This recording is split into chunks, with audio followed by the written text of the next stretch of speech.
전두환 전 대통령과 이맹희 CJ 명예회장과는 중마고우였다고 합니다. 하지만 이맹희 회장의 집안은 국수 공장을 운영하는 엄청난 부잣집이었으나 전두환 전 대통령의 가족은 공장 앞 빈민촌에 거주하며 이맹희 회장의 집에서 허드렛 일을 하면서 생계를 꾸려나갔다고 합니다. 또한 이맹희 회장은 전두환 전 대통령을 늘 경제적으로 도왔다고 합니다.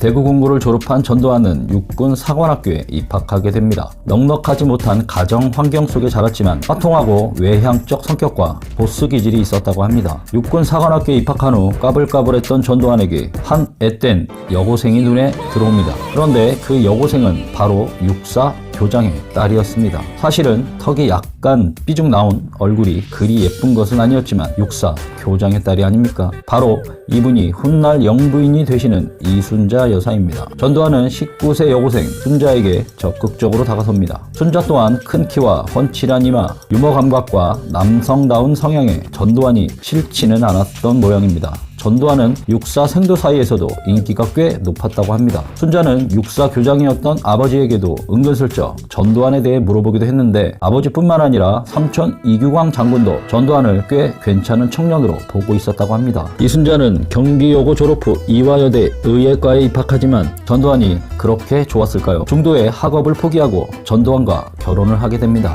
그러나 집 한 칸 얻을 돈도 없었던 가난한 직업군인 전두환. 장인은 호쾌하게 본인의 집으로 들어와 살라고 제안을 합니다. 거절할 이유가 없었던 전두환은 단번에 제안을 받아들입니다. 그리고 또 하나, 장인은 월급은 집으로 가져오지 말라는 것입니다. 월급은 그냥 친구, 후배, 선배들을 만나는데 다 써버리라고 했습니다. 생활비는 전적으로 장인이 지원한다면서 말입니다.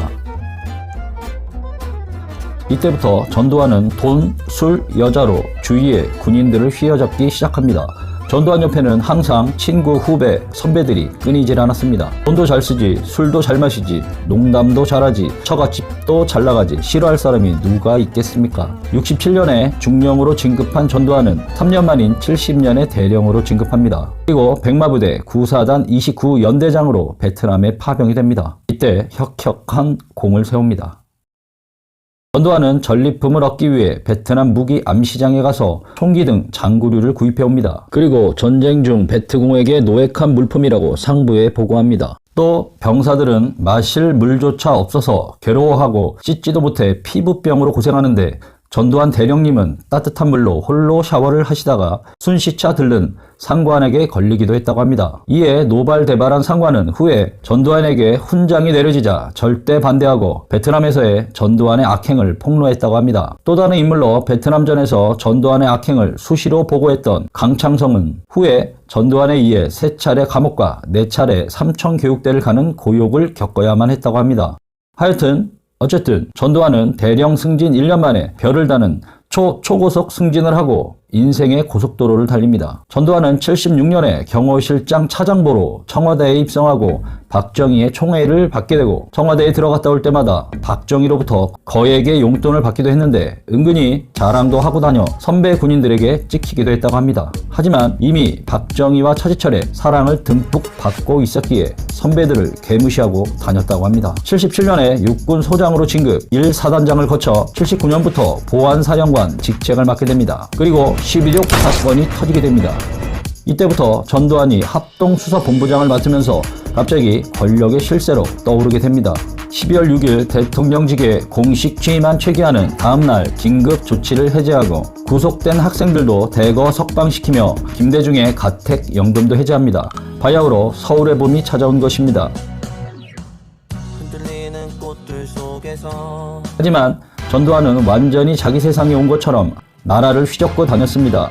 쓸데없는 기자회견, 브리핑을 하루에도 서너 차례씩 하고 모든 발표를 꼭 본인이 하는 등 쇼맨십을 보이며 국민에게 자신의 존재를 부각시켰습니다. 뿐만 아니라 김재규 조사 과정에서 관련 없는 인물까지도 조사 대상에 포함한 광범위한 조사를 진행하는 등 월권 행위가 도를 넘어서기 시작했습니다. 이를 지켜보던 정승화 육군 참모총장은 전두환을 보안사령관 겸 합수부장 자리에서 경질시키려 심각히 고민하고 있었습니다. 눈치 빠른 전두환은 정승화 총장을 10.16 사건 공모자로 몰아 체포하길 결심합니다. 아니, 대통령의 재가도 없이 체포합니다. 전두환의 군사반란, 쿠데타가 시작된 것입니다.